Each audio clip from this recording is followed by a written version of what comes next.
They thought I didn't belong. One glance, one assumption, and I was humiliated, forced from my seat in first class. But they didn't know who I was, or what I was capable of. I'm Ava Carter, and that flight wasn't just a personal battle. It became the moment I turned prejudice into accountability. This isn't about revenge. It's about change. And I'll make sure it reaches far beyond the clouds. Before we dive into this powerful story, let us know where you're tuning in from, and if you find it compelling, don't forget to hit subscribe. I boarded the plane like I always did, with quiet confidence. I'd been traveling so often for work that airports felt more like second homes, and I'd learned to navigate the subtle rhythms of every boarding process. People glanced my way, their eyes lingering a moment too long as I made my way to my first-class seat. Maybe it was the tailored blazer or my natural curls framing my face, I wasn't sure, but I felt their stares. It didn't bother me anymore. I had bigger things to focus on, like my presentation in Chicago. The numbers had to be airtight, the delivery flawless. This deal could reshape the future for my company and its partners. No time to dwell on strangers and their assumptions. I slid into my seat, a smooth leather cushion with more legroom than I'd ever use. First class was a necessary luxury on long flights like this, giving me the space to work without interruption.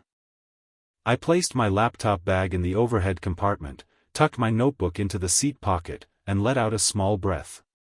This was my time to gather my thoughts, align my plans, and jot down a few final ideas. The calm didn't last long. She appeared almost out of nowhere, her crisp navy uniform and tightly pinned hair a stark contrast to the warmth I'd expected from a first-class attendant. Her name tag read Miranda, and her sharp gaze scanned me like a barcode. "Excuse me," she said, her tone polite but cool. "Can I see your boarding pass?" I froze for half a second before smiling and pulling out the slip from my pocket. "Of course," I said, handing it to her. Her gloved fingers grazed the paper as she took it, studying it far longer than necessary. The crease in her brow deepened. "This is for first class," she said, her voice laced with something I couldn't quite place. "That's correct," I replied simply. Her lips pressed together into a tight line as she handed the ticket back without another word. Her body language spoke volumes, though. She didn't believe I belonged here. I'd seen this before, too many times. The silent judgments, the veiled looks. I told myself it was nothing, just another moment to brush off. I returned to my notebook and focused on my plans. If she had more to say, she didn't. But she wasn't done with me.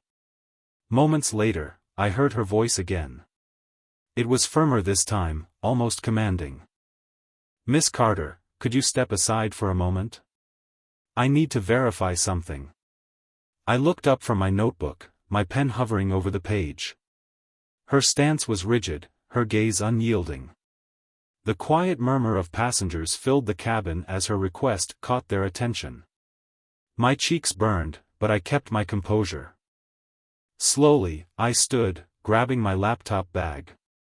"I'm happy to help," I said. My voice was steady, but inside, I felt the simmer of frustration. She led me toward the galley, her posture stiff. It was a small, cramped space at the front of the plane, away from the curious eyes of other passengers, or so she thought. The whispers followed us like a trail of smoke. "I'm going to have to ask you to move to a different seat," Miranda said, folding her arms. Her words were clipped, almost rehearsed. "It seems there's been a mistake with your booking." I blinked, disbelief tightening in my chest. "A mistake? I don't think so. I booked this ticket weeks ago, and it was confirmed." Her gaze didn't soften. If anything, it hardened. "I've already checked. I don't think this seat is appropriate for you." "Appropriate?" My voice sharpened, but I reeled it back in. Losing my temper wouldn't help. "I'm sorry, but I don't understand. My ticket is valid. Why would I need to move?" Her lips thinned into a near-invisible line. "I don't have time to explain. Either you move, or I'll have to call security to assist." The words landed like a slap. Around us, passengers exchanged glances, their whispers growing louder. A lump formed in my throat, but I swallowed it down. This wasn't the time to crack. I nodded, keeping my expression neutral. "Of course," I said quietly. She escorted me to a middle seat in the main cabin. The air felt different here, closer, tighter. I settled into the cramped space, my laptop bag now jammed under the seat in front of me. Every movement felt like a performance under the gaze of the other passengers. Some offered sympathetic looks, others averted their eyes, pretending not to notice. I gripped my phone in my lap, my knuckles white. For a moment, all I could feel was the heat of my humiliation. Then, clarity cut through the haze. This wasn't just about me. This was about something bigger. My fingers moved swiftly over the screen as I composed a message to my assistant. "I need a favor. Keep this quiet for now. Just watch for my signal." I hit send and leaned back in my seat. The humiliation still burned, but beneath it, a plan was already beginning to form. I could feel the weight of the cabin pressing down on me, the whispers, the glances, the suffocating sense that everyone had seen me humbled. My phone sat silent in my lap, but I wasn't waiting idly. Every beat of this flight was a calculation. Every second Miranda thought she had control was a second closer to her realizing she didn't. The hum of the engines filled the air, but Miranda's voice pierced through it like a blade. She was moving through the first-class cabin, checking on passengers. Her voice was brighter now, almost cheerful. I glanced back briefly and caught the slight curve of her lips. She was pleased with herself. Smug. The heat of humiliation simmered in my chest again, but I focused on the cool logic I'd spent years cultivating. Emotional outbursts didn't win battles. Precision did. My notebook stayed in my bag this time, the moment demanded something sharper. A single text to my contact in the airline's executive board: "Incident in progress. Prepare to escalate." I slipped my phone back into the bag and let my gaze drift to the window. Clouds stretched endlessly, serene and indifferent. But inside, the tension crackled. Time ticked by slowly, each moment stretching into an eternity. Then, the captain's voice crackled over the intercom. "Ladies and gentlemen, this is your captain speaking. We've received communication from the airline's executive office. Crew members, please report to the galley." The announcement was routine enough to avoid alarming passengers, but I saw Miranda's body tense as she passed by. Her composure faltered, just slightly, as she made her way to the front. It was subtle, but I could see the shift. She felt the shift, too. I watched her disappear into the galley, the curtain swishing shut behind her. The first ripple had landed. Now, it was a waiting game. Minutes later, Miranda reappeared. The confidence she wore like armor had cracks now, and I wasn't the only one who noticed. She moved briskly, avoiding eye contact with the passengers. When she finally approached me, there was a hesitation in her step. "Miss Carter," she said, her voice softer than before. She held a glass of sparkling water, her hand trembling slightly. "I wanted to personally apologize for the inconvenience earlier. There was a misunderstanding on my part." I tilted my head, studying her. The tension in her posture, the way her eyes flicked to the other passengers, it wasn't guilt driving her now. It was fear. "A misunderstanding," I said evenly, my voice calm but pointed. "I see." She faltered. I didn't mean to disrupt your experience. Please accept this as an apology." Her hand hovered as she placed the glass on my tray table. I glanced at it briefly before meeting her gaze. "Thank you," I said simply. "But I think it's going to take more than a drink to fix this." The words hung in the air, quiet but heavy. Miranda blinked, her composure unraveling as she realized the gravity of the situation. She stepped back quickly, retreating toward the galley. I didn't bother to watch her go. The game was already in motion, and the board was tilting. The murmurs around me grew louder. Passengers were connecting the dots, sensing the shift in power. The man across the aisle leaned over, his voice low. "Looks like she's finally getting what she deserves," he said, nodding toward Miranda's retreating figure. I offered him a small, polite smile. "We'll see." The plane felt different now. The tension wasn't just mine anymore, it was hers. Miranda's earlier confidence had evaporated, leaving her movements stilted and mechanical. Her smile was brittle, barely reaching her eyes. The facade was cracking, and everyone could see it. But I didn't let myself relax. This wasn't over yet. The captain's voice came over the intercom again, thanking passengers for their patience and reminding the crew of protocols. Miranda stiffened visibly, her head snapping toward the cockpit door. Whatever message she'd received earlier had rattled her, but this one seemed to cement her unease. 7 minutes. That's all it had taken to turn her smug satisfaction into fear. 7 minutes to remind her, and everyone else, that assumptions have consequences. I glanced down at my phone. A message had come through, "We're monitoring the situation. Action ready upon your signal." I typed back a single word, "Wait." It wasn't time yet. Miranda thought she could smooth this over with a drink and an apology. She needed to understand that this wasn't about me taking revenge, it was about accountability. And accountability wasn't something you could pour into a glass of sparkling water. When Miranda returned to the galley, her stiff posture told me everything I needed to know. She had realized she was no longer in control. And that was only the beginning. The cabin settled into a tense rhythm, but I could feel the atmosphere shifting with every passing minute. Miranda hadn't returned to first class since her half-hearted apology. She was likely hiding in the galley, scrambling to figure out her next move. The other passengers noticed her absence, their quiet whispers filling the void. I sat calmly in my cramped economy seat, but my mind was far from still. A part of me wanted to let the frustration take over, to demand justice here and now. But years of navigating boardrooms and backhanded deals had taught me that winning the battle isn't the same as winning the war.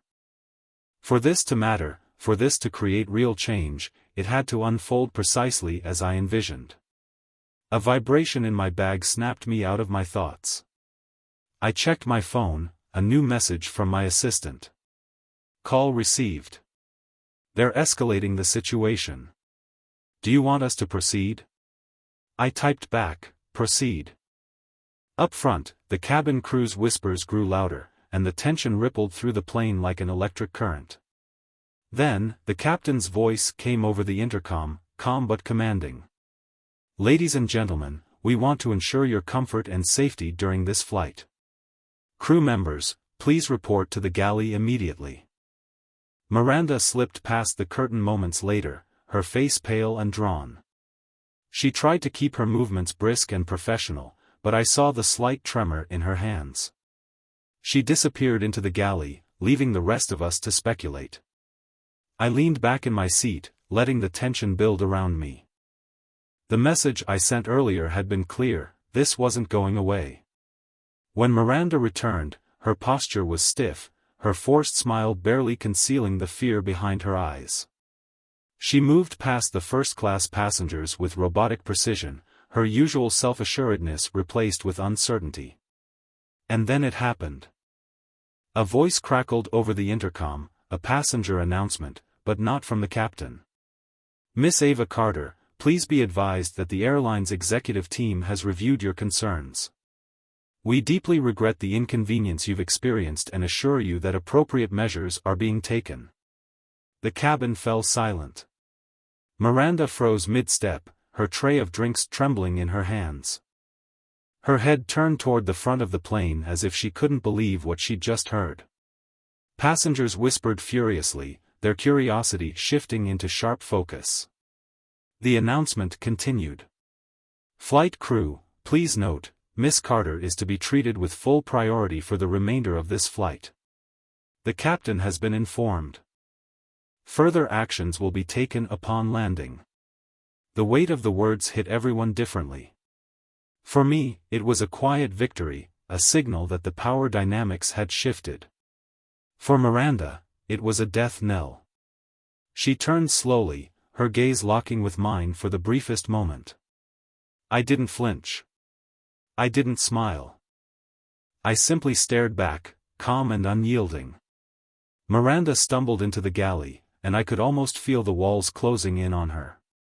Meanwhile, the man across the aisle leaned toward me, his curiosity evident. "What was that about?" he whispered. I tilted my head slightly, offering a polite smile. "Just an overdue correction." He blinked, clearly wanting more, but I turned my gaze back to the window. I wasn't here to explain myself to strangers. The story would tell itself in due time. The next ripple came minutes later. Miranda was summoned to the cockpit, her expression a mix of dread and disbelief.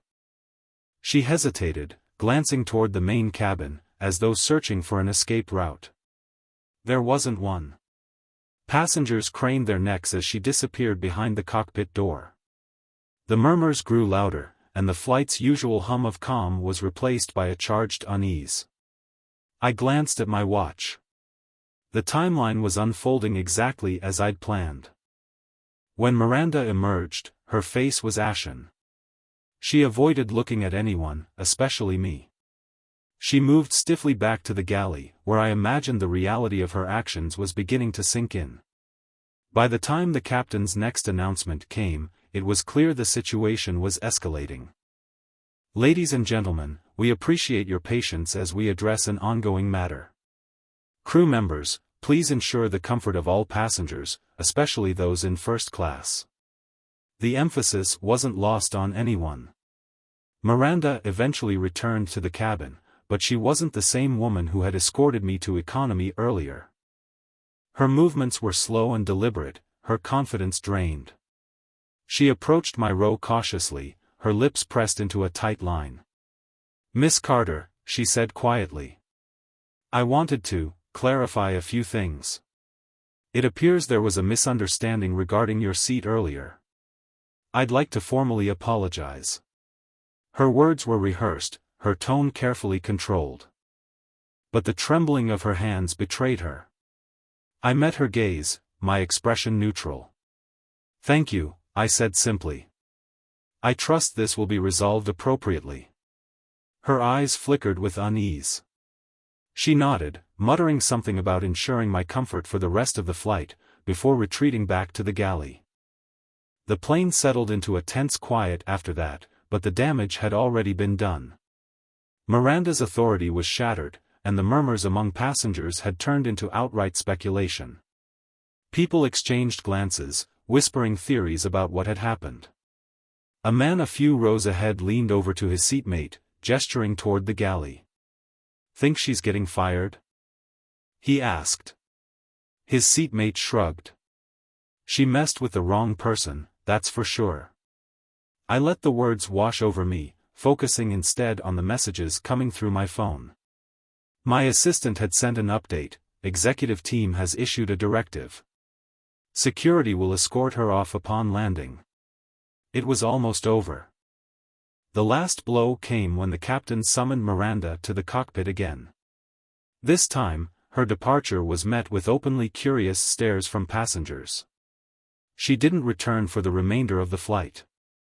By the time the plane began its descent, the tension had reached its peak. Miranda's absence was glaring, and the quiet efficiency of the other crew members only heightened the unease. Passengers fidgeted in their seats, waiting for the next turn of events. As the wheels touched down and the cabin filled with the sound of unfastening seatbelts, I sat calmly, letting the chaos unfold around me. My phone buzzed one last time, a message from the airline's executive office confirming that all necessary actions were being taken. I slid my phone into my bag, adjusting my posture. The game wasn't just in motion, it was mine now. The plane touched down with a smooth jolt, but the tension inside felt anything but steady. Passengers began to gather their things, the usual shuffle of bags and chatter filling the cabin. I stayed in my seat, calm and composed, watching as the flight attendants moved about with forced smiles. Miranda hadn't reappeared. I knew she was still in the galley, likely waiting for instructions or trying to piece together what was happening. The other crew members avoided the subject, though their glances toward the galley betrayed their unease. A chime rang overhead, signaling the doors would open soon. My phone buzzed in my lap, and I glanced at the screen. A message from my assistant read, "Security in place.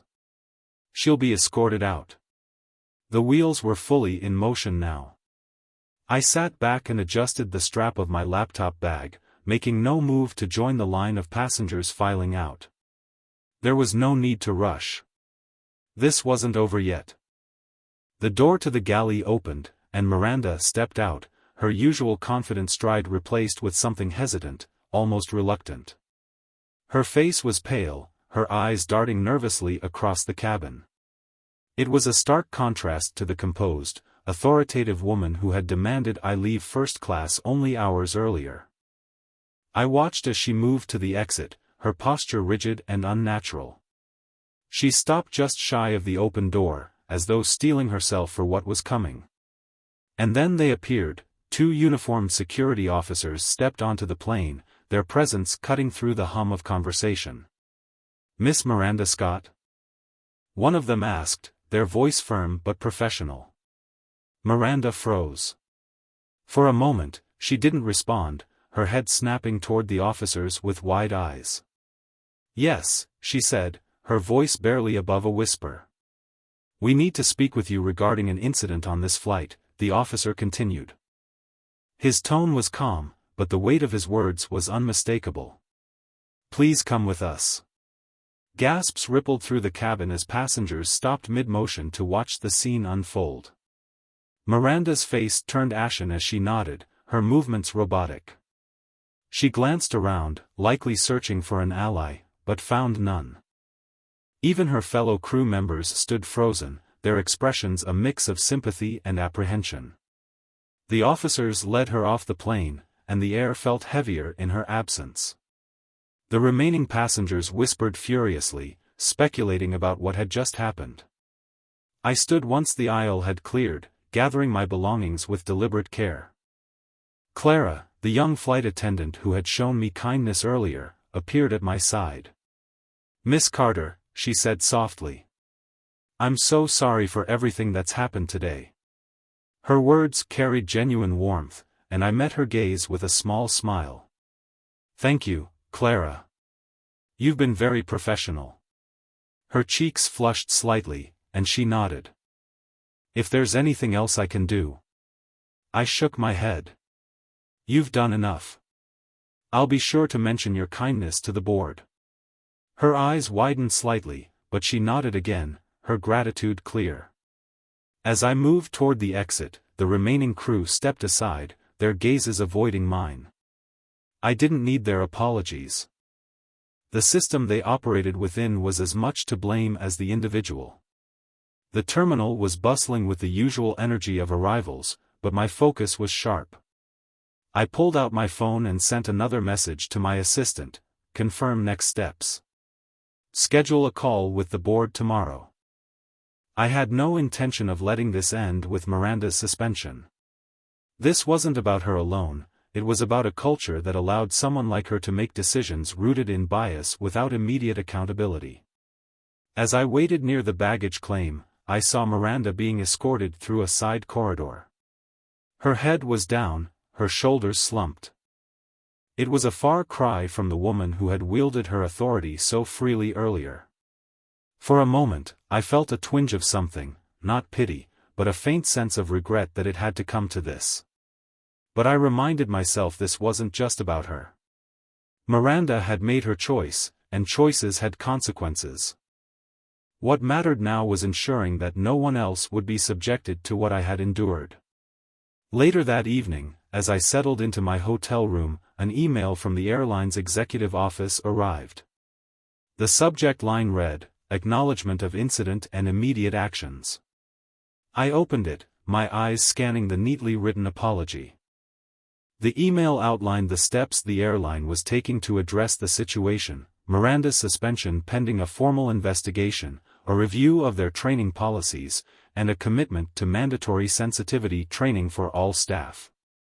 It was a start, but I needed more than promises. I replied quickly, "Thank you for the update. I will follow up directly with the board to ensure these steps are implemented thoroughly. Let me know when the investigation concludes." The board wasn't just a distant entity to me, I knew several of its members personally. My position as a shareholder gave me the leverage I needed to ensure real change. And I intended to use it. The next day, I received another email, this one forwarded from my assistant. The subject line caught my attention: "Apology from Miranda Scott." I hesitated before opening it, unsure of what I would find. The message was short and sincere, a stark departure from the woman who had confronted me on the plane. "Miss Carter," it began, "I owe you an apology. My actions on that flight were inexcusable, and I acted on assumptions rather than facts. I failed to treat you with the respect you deserved, and for that, I am deeply sorry." She went on to acknowledge her biases, admitting that she had never questioned them until now. It was a humble letter, and while I doubted it would erase the damage she had caused, it was a step in the right direction. I replied briefly, "Thank you for your apology. I hope you use this experience to grow and to ensure no one else is treated as I was." By the end of the week, the airline issued a public statement acknowledging the incident and outlining their commitment to change. The statement didn't name me directly, but its message was clear. They were taking steps to address not just this event, but the culture that allowed it to happen. As I read the announcement, a quiet sense of satisfaction settled over me. This wasn't just about me, it was about creating a ripple effect, about ensuring that people who looked like me, who traveled like me, wouldn't have to endure what I did. The morning after the flight, I sat in my office, sipping a cup of tea while the city buzzed below. The air outside was crisp, the kind that always made me feel sharper, more focused. On my desk lay a folder, freshly delivered from the airline's executive team. Inside were the first steps toward change, statements from the crew, a timeline for their sensitivity training rollout, and an acknowledgement of their failure. It wasn't everything, but it was a start. I flipped through the pages, noting the language they used: measured, careful, yet sincere. The board was eager to demonstrate that they were taking the incident seriously, not just for optics but for meaningful reform. I would make sure they followed through. Later that morning, I sat across from Richard Hale, the airline's CEO, in a sleek conference room. He was a tall man in his 50s, with silver-streaked hair and an air of practiced diplomacy. Yet today, there was something else in his demeanor, a tension that revealed he understood the gravity of the situation. "Miss Carter," he began, his tone contrite but steady. "On behalf of the airline, I want to express our deepest apologies for what happened on your flight. It was unacceptable, and I take full responsibility for the failures in our system that allowed this to occur." I nodded, letting his words sink in. They were important, but apologies were only the beginning. "Thank you for acknowledging that," I said. "But this isn't just about what happened to me. This is about ensuring it doesn't happen again, to anyone." Richard leaned forward, his expression earnest. "We're implementing mandatory sensitivity training for all staff, effective immediately. We're also revising our reporting processes to ensure accountability at every level." "That's a good start," I replied, my tone measured. "But I want more than promises. I want regular updates on these initiatives. I want measurable results. And I want this incident to serve as a catalyst for broader cultural change." He nodded, though I could see the weight of my words settling on him. "We'll provide detailed reports to you and the board. You have my word. I studied him for a moment, then extended my hand. Let's make this a turning point, not just a correction. He took my hand, his grip firm. Agreed.